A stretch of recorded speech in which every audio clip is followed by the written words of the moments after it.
Hello hi friends, నేను శ్రీనుబాబు ముస్మి. Welcome back to assistant director lifestyle YouTube channel. అందరూ ఎలా ఉన్నారు? నేనైతే చాలా చాలా బాగున్నాను. సో ముందుగా నేను చేసే రిక్వెస్ట్ ఏంటంటే, మన ఛానల్ని ఫస్ట్ టైం చూస్తుంటే సబ్స్క్రైబ్ చేసుకోండి. అలానే ఆల్రెడీ చూస్తున్న వాళ్ళైతే మటుకి లైక్ చేసి కామెంట్ చేయడం మర్చిపోవద్దు. అంటే మీకు ఏమైనా అడగాలనిపిస్తే అడగండి అని అర్థం. అండ్ ప్రతిరోజు ఈవినింగ్ వీడియో అప్లోడ్ చేస్తూ ఉంటాను. సో చూడండి. సో కొన్ని వర్డ్స్ అంటే ఈరోజు ఏం చేశాననే వీడియోలో దానికన్నా ముందు అసలు కొన్ని విషయాలను మీతో షేర్ చేసుకుందాం అనుకుంటున్నాను. యాక్చువల్లీ మీకు తెలిసిందే, చాలా సీరియస్గా ట్రై చేస్తూ ఉన్నాను. డిఫరెంట్ డిఫరెంట్ ప్రొడ్యూసర్లకి, యాక్టర్లకి పిచ్ చేస్తూ ఉన్నాను. దగ్గర వరకు వెళ్ళి 2-3 మీటింగ్లు అయిపోయి మళ్ళీ నాకు ఆ రీజన్ కూడా తెలియదు. మన బ్యాక్ స్టెప్.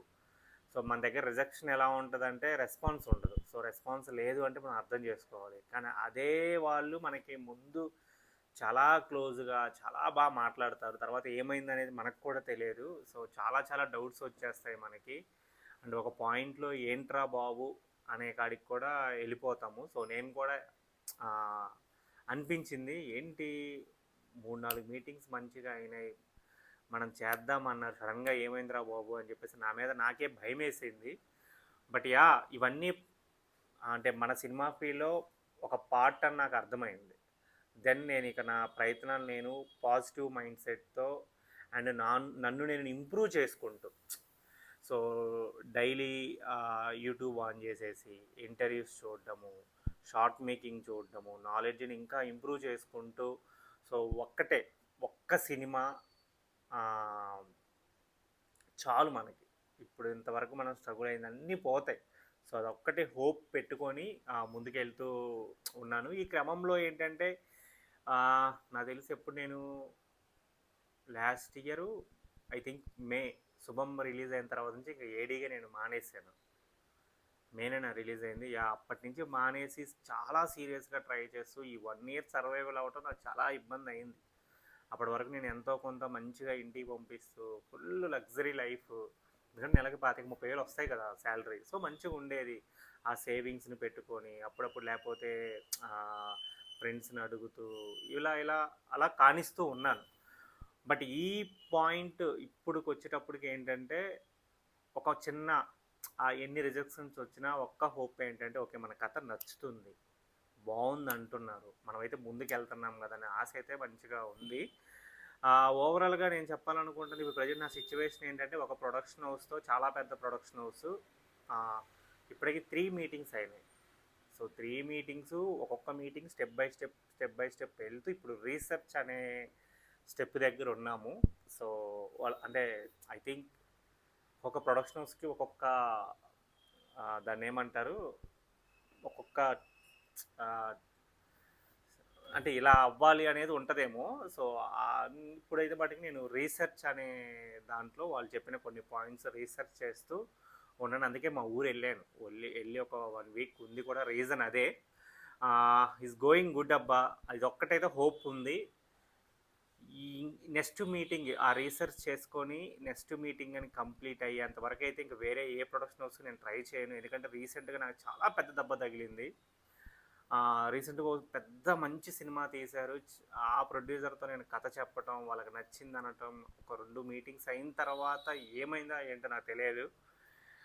అండ్ నేను కొత్తగా ఏడీగా చేస్తున్నాను. నేను చెప్పేది ఒక్కటే రిక్వెస్ట్, అంటే ఇప్పుడు మనలాంటి వాళ్ళకి అంటే ముక్కుసూటిగా ఉండే వాళ్ళకి, ఈ భజన చేసే తత్వం లేని వాళ్ళకి ఏమైపోద్ది అంటే, మనం అందరికీ షూటింగ్లో కానీ లేదా ఆఫీసులో గుడ్ మార్నింగ్లు, గుడ్ ఆఫ్టర్నూన్లు, బర్త్డే విశేషాలు చెప్తూ జై తోపుతురుమని మనం చెప్పలేం కదా. సో ఆ చెప్పలేని లిస్ట్లో నేనైతే ఉన్నాను. సో నాకు ఇప్పుడు అది నాకు మైనస్ అవుతుంది. సో తప్పదు, కొన్నిసార్లు చంపుకొనైనా సరే మనం చెప్పాలేమో అనిపిస్తుంది నాకు. ఇది. సో ఏదో చెప్దాం అనుకున్నాను కానీ ఎంతవరకు చెప్పొచ్చో కాదో తెలియదు కాబట్టి నేను చెప్పలేకపోతున్నాను. బట్ గుడ్ అబ్బా, మంచి ప్రొడక్షన్ హౌస్ అయితే మటుకి ప్రజెంట్ అయితే మటుకి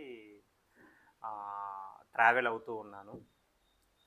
హోప్ఫుల్లీ ఈ ఇయర్ సినిమా స్టార్ట్ అవ్వాలని అయితే నేను కోరుకుంటున్నాను. అవుద్ది అని నమ్మకం ఉంది. సో నమ్మకం అయితే 100% ఉంది. తర్వాత వచ్చేటప్పటికే అందుకని చెప్పేసి ఈ ఖాళీ టయాన్ని ఇప్పుడు వాళ్ళేమో మీటింగ్స్ అంటారు. ఎప్పుడో 15 డేస్‌కి ఒక మీటింగు, 20 డేస్‌కి ఒక మీటింగ్ అవుతుంది. చాలా బోర్ కొడుతుంటది కదా! ఆ క్రమంలోనే నేను ఫస్ట్ దగ్గర దూరాలు షార్ట్ ఫిల్మ్ చేయటం అదొక కిక్ ఇచ్చింది. ఎమ్మటనే యూట్యూబ్ నుంచి వచ్చిన డబ్బులతో ఇంకొంతమందిని అడిగేసి నేను పెట్టేసుకొని సో సెకండ్ డెమో ఫిలిం చేశాను. సో దాని పోస్ట్ ప్రొడక్షన్ వర్క్ నడుస్తుంది. సో ప్యారలల్‌గా టైం హ్యాపీగా ఉంది. మంచిగా నడుస్తూ ఉంది. హ్మ్. నిన్న నేను మా మ్యూజిక్ డైరెక్టర్‌ని ఎళ్లి కలిసాను. మ్యూజిక్ సిట్టింగ్‌లో కూర్చున్నాను. ఓకే. ఆహ్, మ్యూజిక్ అంటే షార్ట్ ఫిల్మ్‌కి మ్యూజిక్ కొట్టేవాళ్ళు ఓకే. ఇలా ఆలోచిస్తారని నాకు అర్థమైంది. సో మనం ఎలా ఆలోచిస్తాం? సో నాకు ఇలా కావాలి బ్రో. సౌండ్ డిజైనింగ్, ఎస్ఎఫ్ఎక్స్ చేసేటప్పుడు బ్రో నాకు ఇలా కావాలి అని చెప్పేసి అడగటం గానీ, తర్వాత నా ఫ్రెండ్స్‌కి నేను కొంచెం నమ్మేవాళ్ళు ఉంటారు కదా! ఒక ముగ్గురికి షేర్ చేశాను. వాళ్ళ నుంచి ఇన్పుట్స్ తీసుకుని అసలు మీకు ఎలా అనిపించింది? అంటే ఫైనల్ కట్టే షేర్ చేశాను. సో ఇదే ఫైనల్ షార్ట్ ఫిల్మ్ అయితే వాళ్ళు అసలు ఏం చెప్తారు? ఎలా ఉంది? అని చెప్పేసి అడిగాను. సో ఈ వర్క్స్ అన్నీ చేశాను. ఇట్స్ గోయింగ్ క్రేజీ అసలు. మంచి ఎక్స్‌పీరియన్స్ అంటే మంచిగా వాళ్ళ నుంచి రెస్పాన్స్ వచ్చింది. చాలా హ్యాపీ అనిపించింది. పడిన కష్టానికైతే రిజల్ట్ అయితే రాబోతుంది అని. సో అలా ఉందబ్బా. సో మనల్ని మనం ప్రతిరోజు మోటివేట్ చేసుకుంటూ ముందుకెళ్ళటమే. అండ్ నాకు ఒక్కటైతే అర్థమైంది ఏంటి అంటే అస్సలు మనం ఫస్ట్ ఇండస్ట్రీకి వచ్చిన కొత్తలో మనకి ఎవ్వరూ తెలియదు కదా! ఏడీ అవ్వడానికి కనీసం ఒక 6 మంత్స్ నుంచి 1 ఇయర్ పట్టిద్ది. ఇప్పుడు డైరెక్టర్ అవ్వడానికి కూడా ఏడీగా మానేసి మనం పనిచేసే డైరెక్టర్లు అంత అంటే మనం పనిచేసే సినిమాలు చాలా పెద్ద సినిమాలు అయ్యుండి అప్పుడేమన్నా దొరుకుతారేమో కానీ ఒక మీడియం రేంజ్ మిడ్ రేంజ్ సినిమాలు చేస్తాం కదా, జనరల్గా చిన్న సినిమాలు మిడ్ రేంజ్ సినిమాలు చేస్తాం కదా. సో మళ్ళీ మనకు మనమే వెతుక్కోవాలి. సో అది కూడా టైం పట్టిద్ది. 1 ఇయర్ 2 ఇయర్స్ టైం కేటాయించాలి. మనకు తెలియని ఇండస్ట్రీ కదా. సో అది అందుకని ఇందాక ఓ తమ్ముడు అడిగాడు భయ్య మీ సర్వైవల్ ఎలా అని చెప్పేసి. సో నేనైతే అదే మొన్నటి వరకు ఇలా పనిచేశాను కదా, ఆ డబ్బులు సేవింగ్స్ ఫ్రెండ్స్ని అడుగుతూ ఎప్పుడైనా అవసరమైతే నాకు వెల్ విషర్స్ ఉన్నారు, నువ్వు ఖచ్చితంగా రోజు డైరెక్టర్ అవుతావు, ఇదిగో తీసుకో, నేను అడిగితే ఊహు అనకుండా ఉండేవాళ్ళు ఉన్నారు. సో అలా హ్యాపీగా వెళ్తుంది అబ్బా, బండి అయితే మంచిగా వెళ్తుంది. చూడండి ఇంకోటి డెమో కూడా చేశానంటే నాట్ ఈజీ కదా, ఇంకోటి చేయాలి అంటే డబ్బులు పెట్టుకో ఉండాలి కదా. సో అలా అయితే వెళ్తుంది. నేను చెప్పేది ఏంటి అంటే ఒక క్రాఫ్ట్ నేర్చుకోమని చెప్తాను.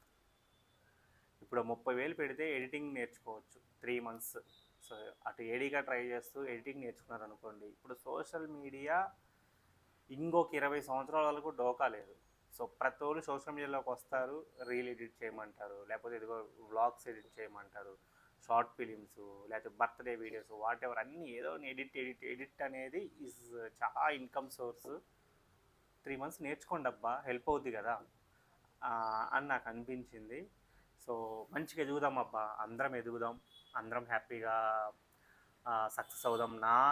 నా యూట్యూబ్ ఛానల్ చూసేవాళ్ళు మన ఏడీస్ చాలామంది ఉంటారు. అందులో మనందరం చాలామంది అవ్వాలి అని చెప్పేసి నేనైతే మనస్ఫూర్తిగా కోరుకుంటున్నాను. సో నా జర్నీని చూడండి, మంచిగా సపోర్ట్ చేయండి. మీ కళ్ళ ముందు మీరు చూస్తున్నాడు మట్టికి రేపు పొద్దున మట్టికి మెగా ఫోన్ పట్టుకుంటాడు, నా సినిమా అయితే థియేటర్లో వస్తుంది. ఓకే, మీ సినిమా కూడా రావాలని కోరుకుంటున్నాను. ఓకేనా ఫ్రెండ్స్, బాయ్, జై హింద్.